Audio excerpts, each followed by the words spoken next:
Stop thinking intermittent fasting is working just because you're skipping meals. If your goal is to lose belly fat, and especially that stubborn lower belly that doesn't seem to move no matter what you try, then what I'm about to tell you might completely change how you see fasting.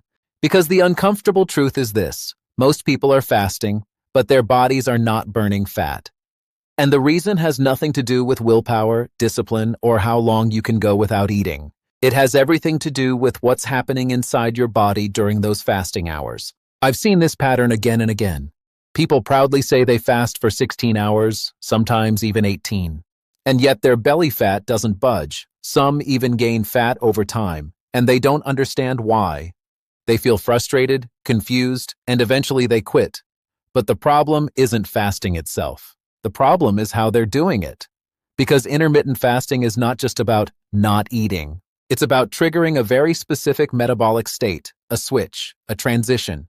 And if that switch doesn't happen, your body stays in fat storage mode, even if you haven't eaten for hours. Let me explain this in a way that's very simple to understand. Imagine your body like a hybrid car. It has two fuel systems. One runs on glucose, which comes from the food you eat. The other runs on stored fat. Now here's the key. Your body will always prefer glucose first. Always. As long as there is glucose available, your body has no reason to touch your fat stores. And this is exactly where most people go wrong with intermittent fasting. They stop eating, but their body never truly runs out of glucose. Why? Because of what they ate before the fast and how their hormones respond. You see, every time you eat, especially foods high in sugar or refined carbohydrates, your body releases insulin. Insulin is a storage hormone. Its job is to take nutrients from your bloodstream and store them. And when insulin is elevated, fat burning is essentially blocked. Not reduced, blocked. This means you can be fasting. But if your insulin is still elevated, your body is not burning belly fat. It's just waiting. And here's the part almost nobody explains. For many people, especially those over 35 or under constant stress, insulin stays elevated much longer than they think. So even if you stop eating at 8 p.m., your body might still be in storage mode well into the next morning.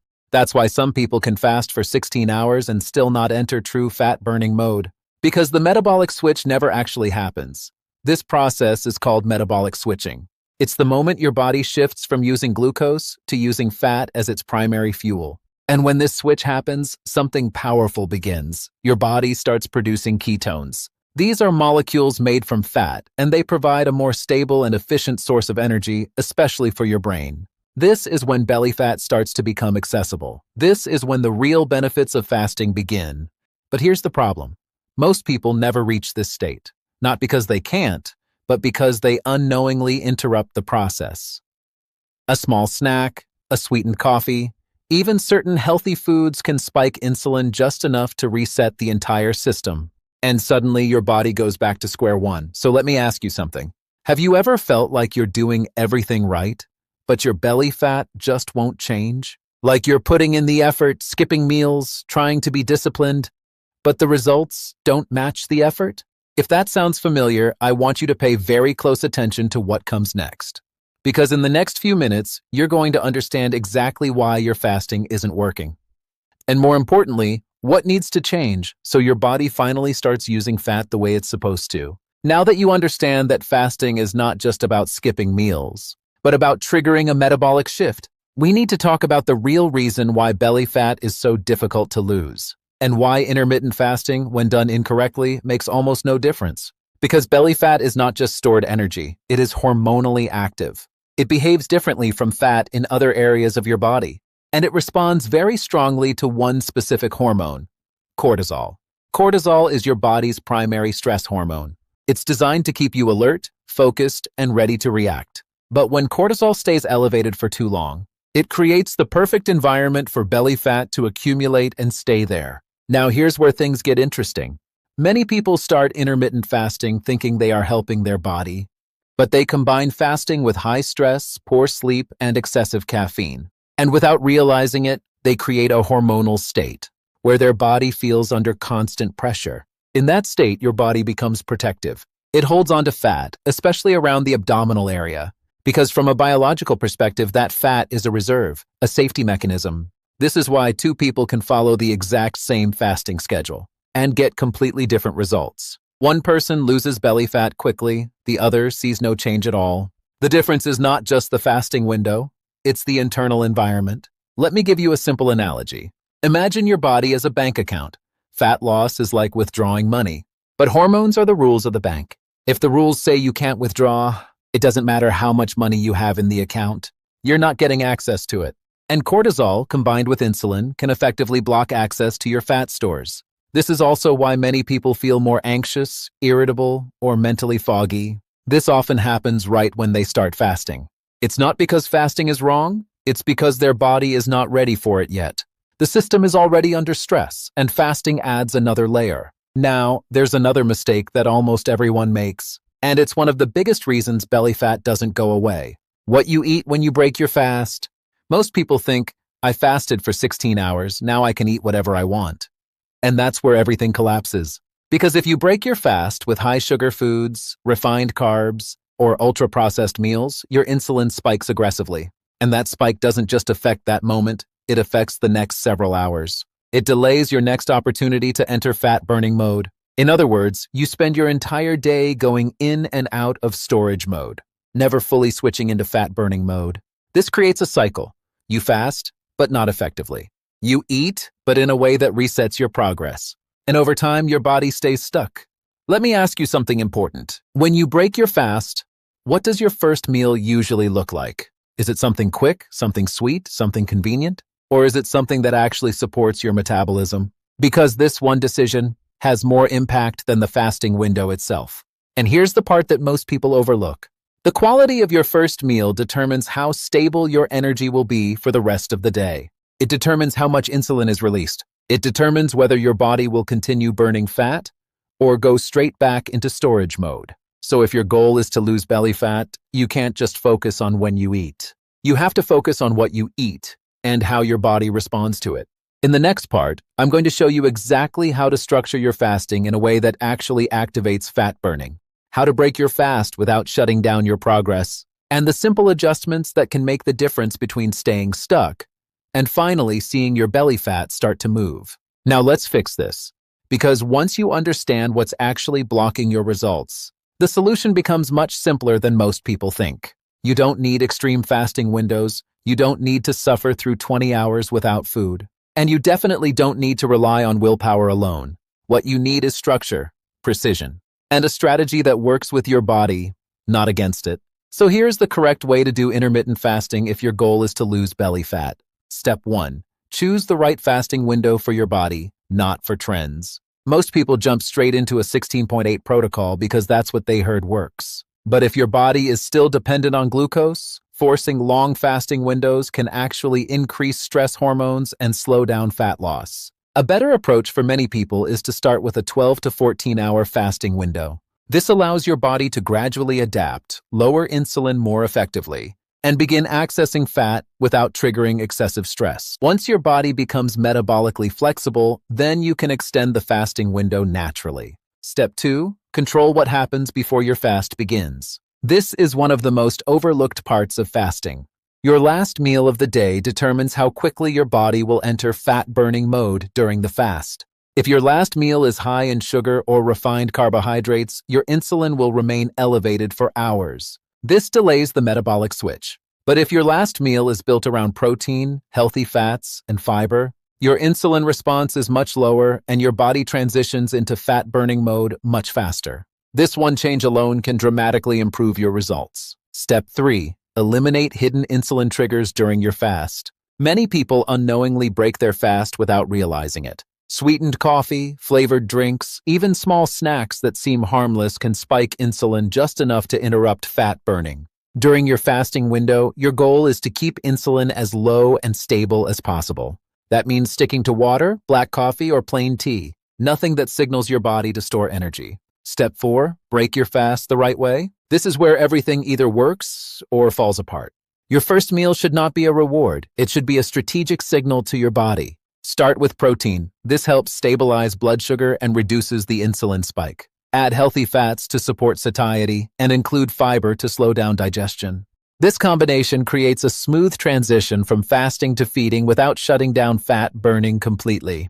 If you start your eating window with sugar or processed foods, you create a sharp spike and crash cycle that keeps your body dependent on glucose. And that's exactly what we want to avoid. Step 5, respect your body's stress levels. If you're sleeping poorly, dealing with chronic stress, or relying heavily on caffeine to get through the day, your body is already under pressure. In that state, aggressive fasting can backfire. Instead of pushing harder, the smarter approach is to stabilize your environment first. Improve sleep, reduce unnecessary stress, then use fasting as a supportive tool, not as an additional burden.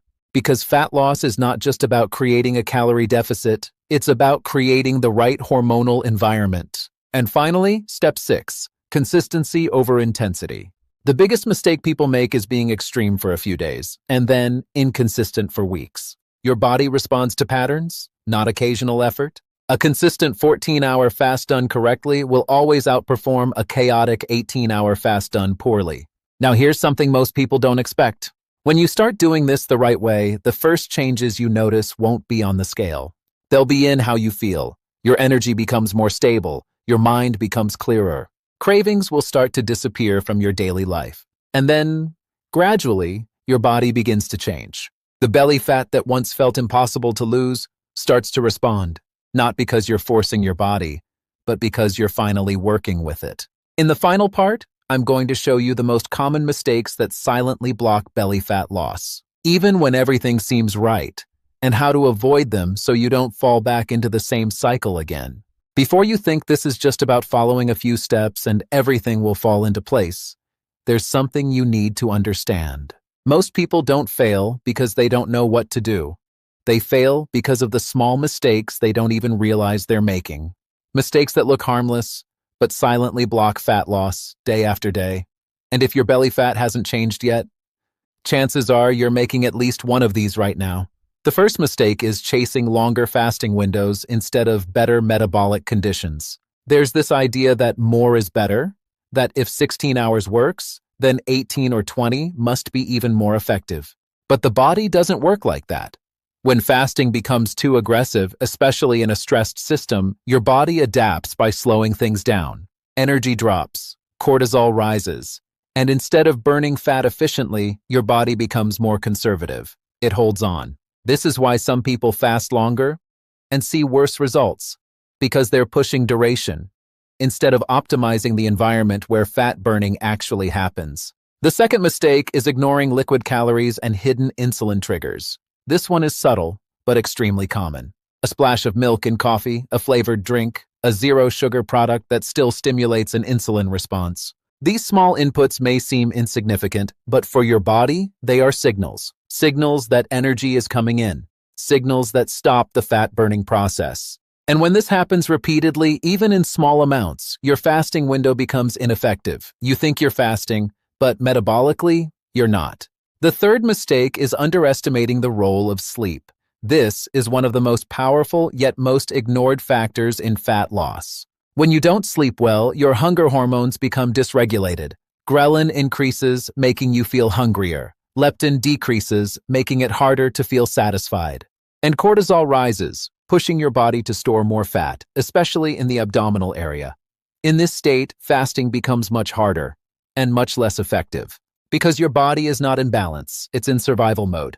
The fourth mistake is breaking the fast emotionally, not strategically. After hours without food, it's easy to fall into a reward mindset. I deserve this. And that usually leads to foods that spike insulin quickly. Sugar, refined carbs, ultra-processed meals. And in that moment, the entire fasting cycle resets. The body goes from potential fat-burning mode straight back into storage mode.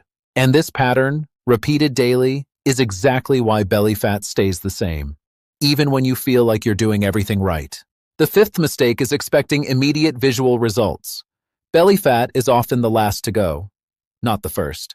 And if you rely only on what you see in the mirror during the first days or weeks, you might think nothing is happening. But internally, your body is adapting, your insulin sensitivity is improving, your metabolic flexibility is increasing. These changes take time, but they are the foundation for visible results. If you stop too early, you interrupt the process before it has a chance to work. So let me ask you one final question. What if the reason your belly fat hasn't changed isn't because fasting doesn't work, But because no one ever showed you how to do it the right way? Because now you know. You know that fasting is not about skipping meals. It's about lowering insulin and triggering metabolic switching. You know that stress, sleep, and food quality can either support or block your results.